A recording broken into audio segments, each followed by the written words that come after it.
Hello दोस्तों, welcome to my channel. तो चलो हम लोग शुरू करने वाले हैं आज हम टॉक्सिकोलॉजी के बारे में। टॉक्सिकोलॉजी, ठीक है। तो ये हमारा फॉरेंसिक मेडिसिन एंड टॉक्सिकोलॉजी का टॉक्सिकोलॉजी सीरीज का पहला लेक्चर होने वाला है। जैसे कि हमें पता है तुम लोग थर्ड ईयर में हो, तो फॉरेंसिक मेडिसिन एंड टॉक्सिकोलॉजी भी पढ़ रहे हो। फॉरेंसिक मेडिसिन एंड टॉक्सिकोलॉजी, तो जो फॉरेंसिक मेडिसिन एंड टॉक्सिकोलॉजी होते हैं उसके दो पार्ट होते हैं, एक फॉरेंसिक मेडिसिन प्लस टॉक्सिकोलॉजी, ठीक है। फॉरेंसिक मेडिसिन प्लस टॉक्सिकोलॉजी, ठीक है। तो यानी forensic medicine and toxicology subject जो कहेंगे ये दो भाग में बटा हुआ है, एक फॉरेंसिक मेडिसिन और एक टॉक्सिकोलॉजी। टॉक्सिकोलॉजी जिसमें हम जहर के बारे में पढ़ते हैं, ठीक है, ये सब चीज़ों के बारे में पढ़ते हैं। फॉरेंसिक मेडिसिन मतलब कोई क्राइम के बारे में पढ़ते हैं। फॉर एग्जांपल जैसे किसी को मार दिया, इंजरी, रेप, ठीक है, बर्न हो गया तुम्हारा, ये सब जो सारी चीज़ें जो होती हैं वो जनरल फॉरेंसिक मेडिसिन में आती हैं।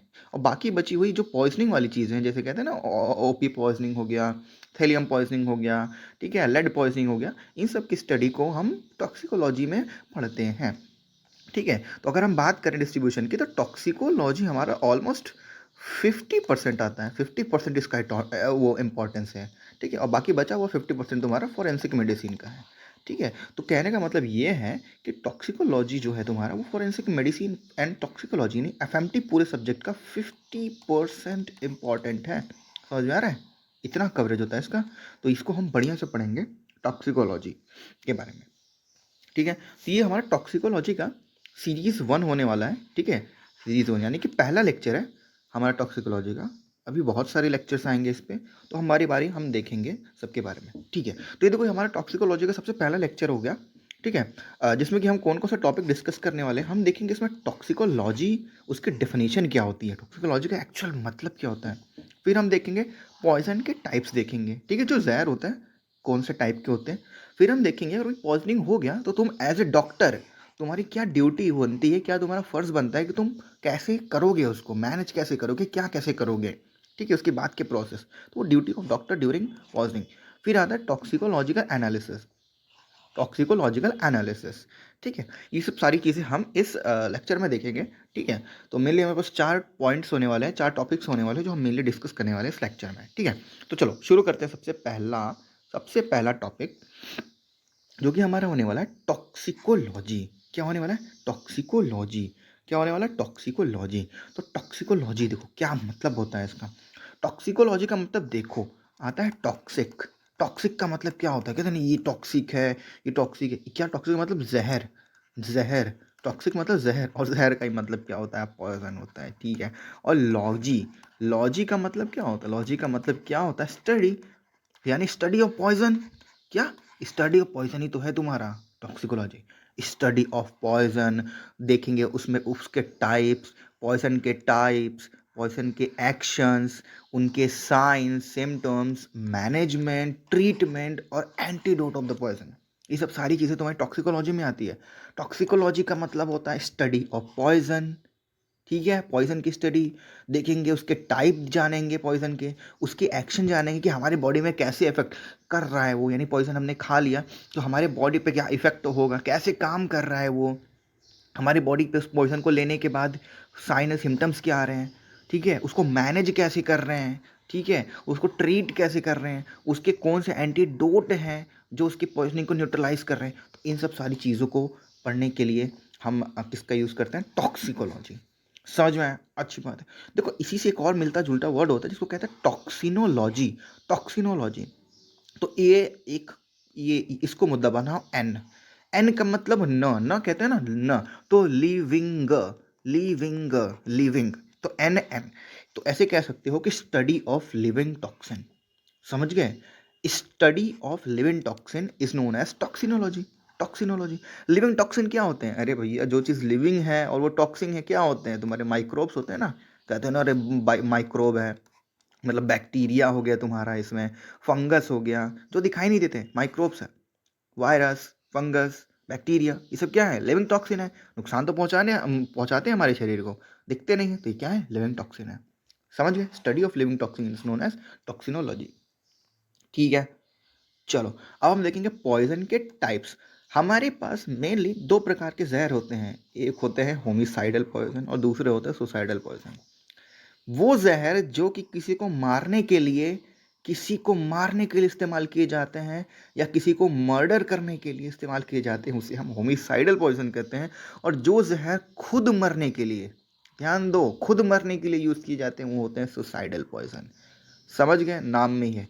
होमिसाइड का मतलब होता है भैया किलिंग, किल किल यानी किल बोले तो मर्डर, ठीक है, किल बोले तो मर्डर, यानी किसी को जब तुम मर्डर करना चाहते हो किसी को जहर खिला करके, तो वो होमिसाइडल पॉइजन होते हैं। That is use to kill someone and suicidal poison is use for suicide. ठीक है, तो अब हम बारी बारी देखेंगे। जैसे कहते हैं ना, जैसे कहते हैं ना कि हाँ, कि कौन सबसे अच्छा है कौन सबसे बुरा है, तो इस टाइप की चीज़ें हम थोड़ा देखेंगे। जैसे हम देखेंगे सबसे पहले होमिसाइडल पॉइजन के बारे में, ठीक है। तो होमिसाइडल पॉइजन के बारे में, तो थेलियम जो होता है वो तुम्हारा आइडियल होमिसाइडल पॉइजन है। याद रखो, आइडियल होमिसाइडल, आइडियल आइडियल है ये, आइडियल है। थैलियम जो है वो तुम्हारा आइडियल होमिसाइडल पॉइजन। आइडियल का मतलब क्या होता है भैया? अरे वो बचपन में जैसे कहते हैं ना कि हमारा आइडियल स्टूडेंट है, आइडियल स्टूडेंट है। आइडियल स्टूडेंट किसे कहते थे? जो सारी चीज़ों में क्या होता था, ठीक है, टॉप पे होता था। फॉर एग्जाम्पल पढ़ाई में भी सही था, डिसिप्लिन था, वेल मैनर्ड था, ठीक है, एक्स्ट्रा एक्स्ट्रा करिकुलर एक्टिविटीज़ में भी टॉप में आता था, हर जगह मतलब सारी चीज़ें उसको वो अच्छी होती थी उसकी। यानी हम क्या करते थे, कुछ क्राइटेरिया सेट करते थे ना, कुछ क्राइटेरिया सेट करते थे कि उस क्राइटेरिया को फुलफिल अगर कर रहा है तो वो क्या है, वो चीज़ आइडियल है, वो चीज़ अच्छी मानी जाती है। समझ रहे हो? तो वही चीज़ हम देखेंगे, characteristics of homicidal poison, sorry characteristics of good, यहाँ पे लगा लेना गुड, या कह लो आइडियल।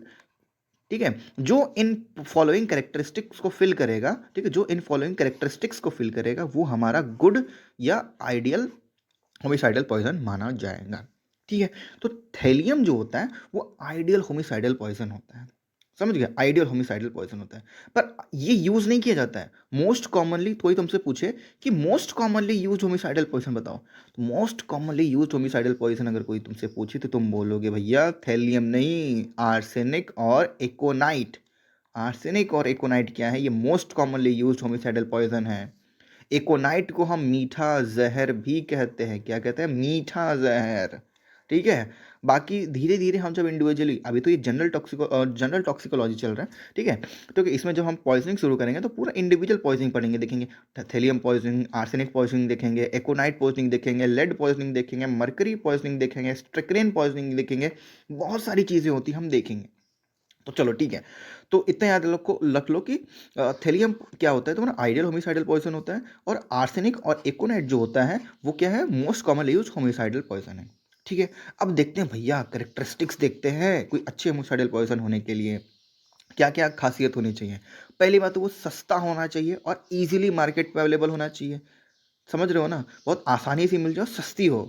ठीक है, ऐसा नहीं है ना कि कोई अगर क्रिमिनल है तो वो सोचेगा कि हाँ मुझे मारना है उसे, मतलब उसके दिमाग में कोई अगर क्रिमिनल है तो उसके दिमाग में क्या होगा, क्रिमिनल इंटेंट होगा।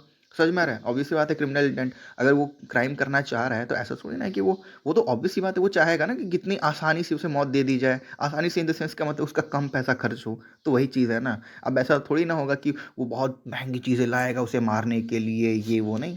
ऑब्वियस सी बात है, सब कोई, जैसे हम भी कोई मार्केट में कोई सामान खरीदते हैं, हम चाहते हैं ना कि चीज़ें सस्ती मिल जाए, ठीक है, कॉस्ट इफेक्टिव हो, तो वगैरह वगैरह। तो वो ऐसे ही चीज़ होती है कि आइडियल मतलब जो अच्छी होमिसाइडल पॉइजन होती है वो चीप होती है और इजीली अवेलेबल होना चाहिए।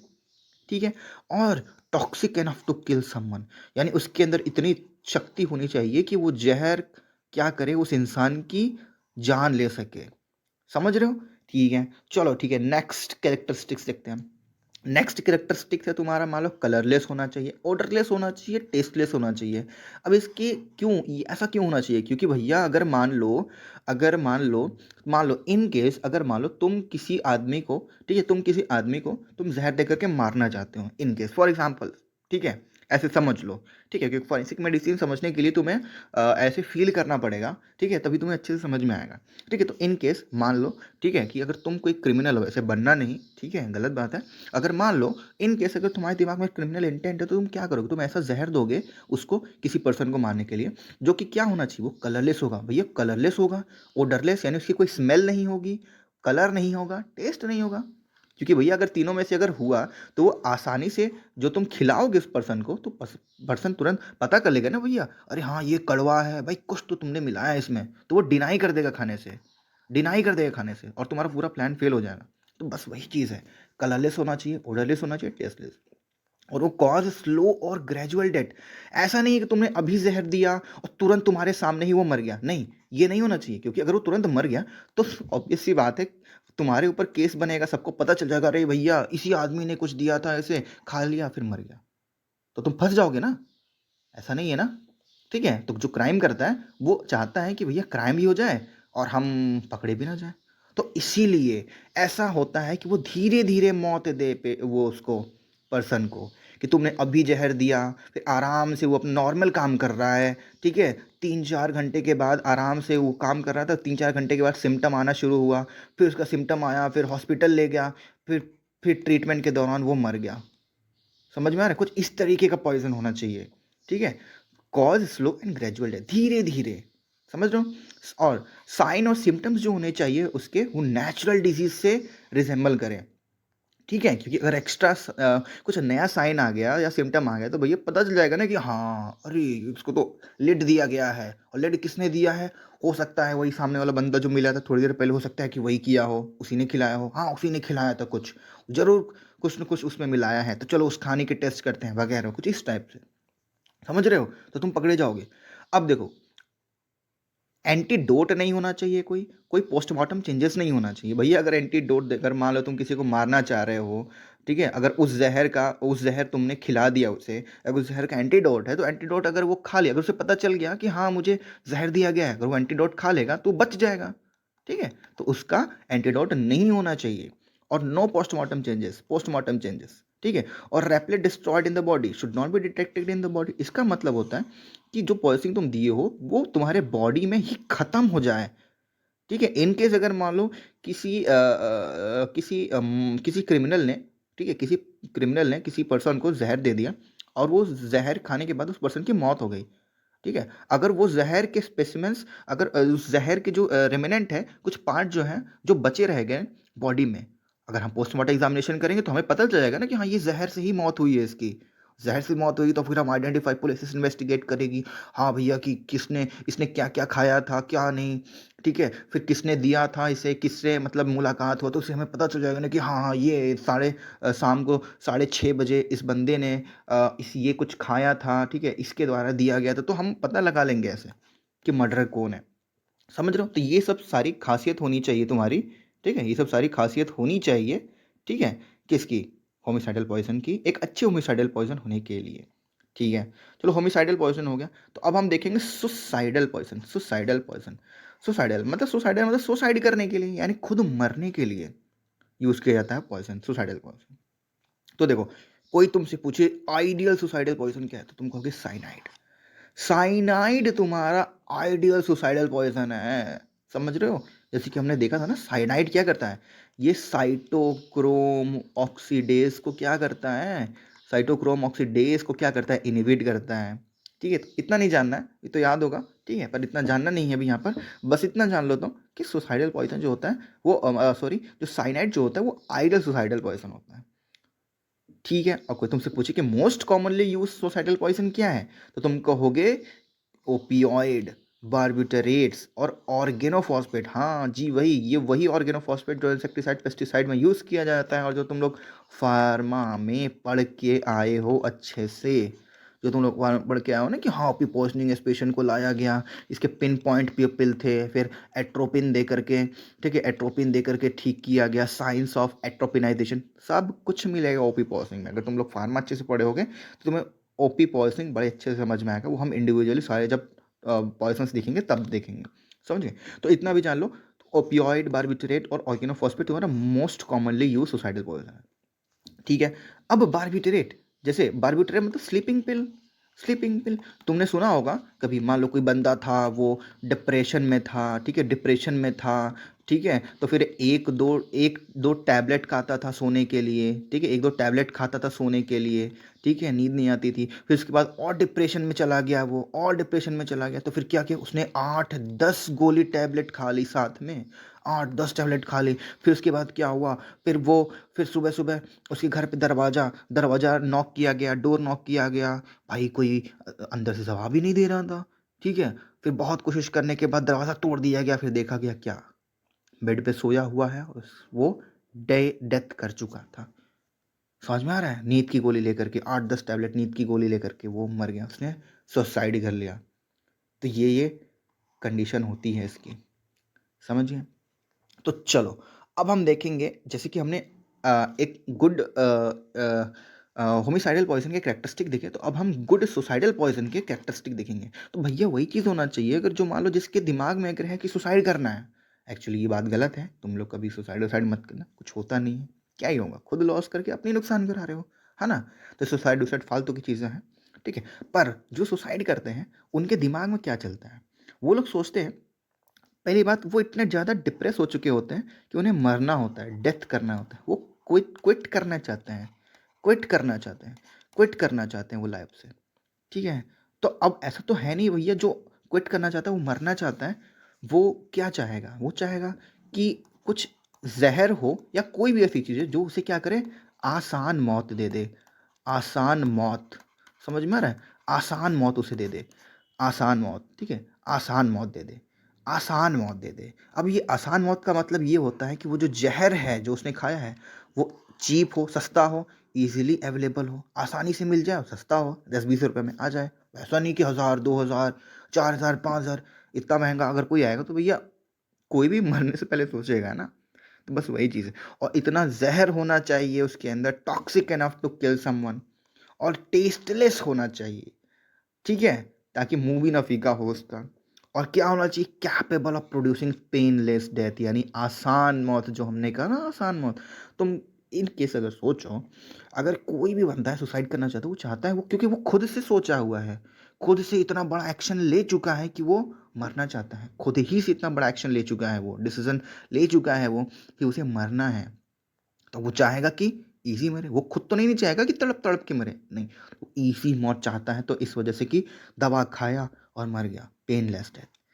जो लोग स्लीपिंग पिल्स लेते हैं ना सुसाइड करने के लिए, कुछ करते नहीं हैं, 8-10 टैबलेट ले लेते हैं, ठीक, 8-10 टैबलेट लेते हैं, ओवर डोजिंग की वजह से क्या होता है, CNS डिप्रेस हो जाता है, फिर उसके बाद ब्रेन डेथ हो जाती है, जिसकी वजह से वो डाई कर जाते हैं, ठीक है, इतना तो समझ में आएगा, ठीक है। तो चलो देखते हैं, अब हम देखेंगे नेक्स्ट टॉपिक हमारा, duty of a doctor during poisoning case, यानी एज ए डॉक्टर तुम्हारा क्या फर्ज बनता है, क्या तुम्हारा रोल है पॉइजनिंग के केस में। ऑब्वियस सी बात है, कोई पॉइजनिंग अगर केस आया है तो तुम क्या करोगे, ट्रीटमेंट करोगे, ठीक है, ठीक है, ये तो क्या हो गया, मेडिसिन का पार्ट होगा, मेडिसिन का पार्ट होगा, जनरल मेडिसिन का। पर एज ए फॉरेंसिक डॉक्टर, तुम्हारा क्या ड्यूटी होता है वो हम देखेंगे इसमें, ठीक है, क्योंकि फॉरेंसिक मेडिसिन है, ऑब्वियस सी बात है। तो इतना जान लो, अगर तुम्हारे पास कोई भी पॉइजनिंग का केस आता है, any poisoning case, doctor must inform to the police. कोई भी पॉइजनिंग का केस आए, तुम क्या करोगे, पुलिस को इन्फॉर्म करोगे, और ये जो प्रोसेस होता है वो CRPC 39 के अंडर आता है, ठीक है, समझ में आया।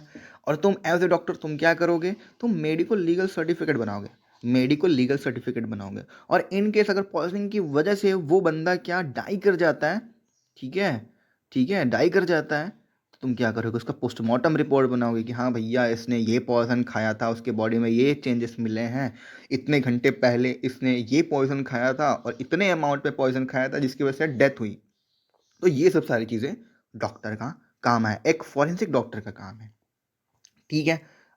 अब अगर मान लो अब अगर मान लो attempt of suicide,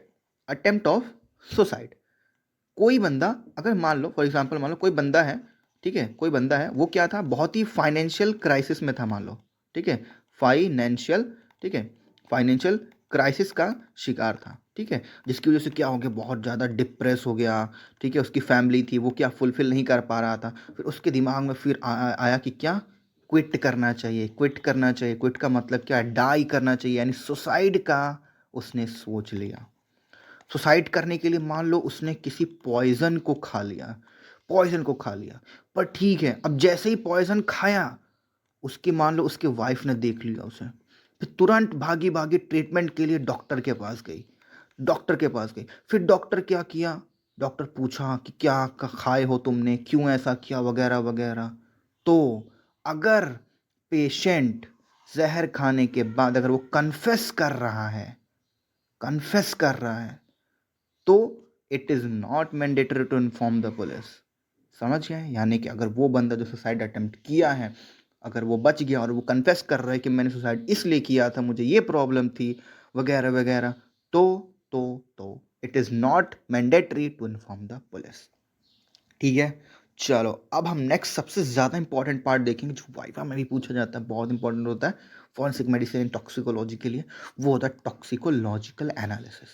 toxicological analysis भैया है क्या? नाम से क्या लग रहा है? एनालिसिस है, यानी कोई एनालिसिस है जो कि कौन परफॉर्म करता है? डॉक्टर परफॉर्म करता है। कौन परफॉर्म करता है? डॉक्टर परफॉर्म करता है। तुम करोगे? फॉरेंसिक मेडिसिन का डॉक्टर, फॉरेंसिक डॉक्टर करेगा।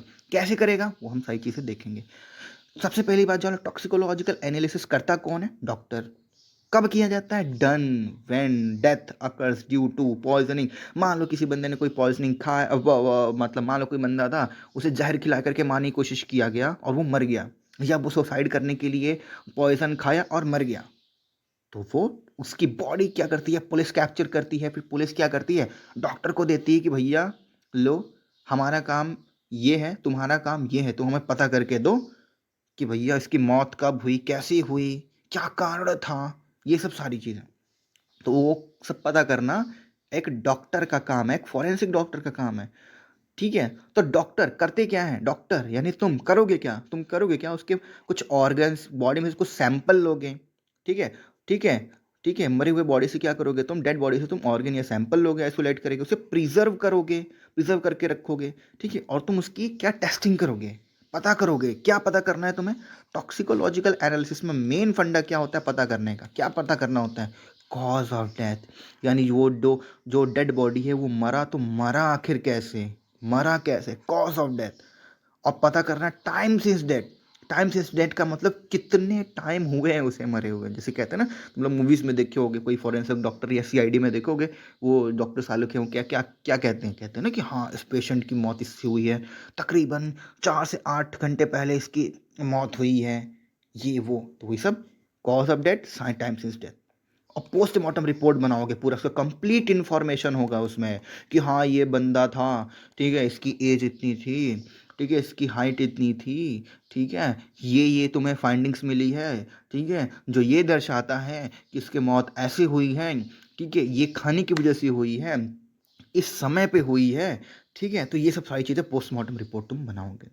ठीक है, अब हम देखेंगे सबसे ज़्यादा इंपॉर्टेंट चीज़ होता है टॉक्सिकोलॉजिकल एनालिसिस में, कौन कौन से ऑर्गन तुम प्रिजर्व करके रखोगे, कौन कौन से ऑर्गन तुम निकालोगे डेड बॉडी से। ठीक है, तो सबसे पहले जान लो पूरा स्टमक और विथ इट्स कंटेंट, यानी stomach, full stomach with its content निकालोगे। ठीक है, डेड बॉडी से। और क्या करोगे? स्मॉल इंटेस्टाइन लोगे। कौन सा? 30 सेंटीमीटर ऑफ प्रॉक्सिमल पार्ट, यानी जो प्रॉक्सिमल पार्ट है उसका 30 सेंटीमीटर तुम लोगे। लीवर आइसोलेट करोगे, कितना? ½ किलो, 0.5 kg लीवर तुम आइसोलेट करोगे। गॉल ब्लैडर तुम आइसोलेट करोगे।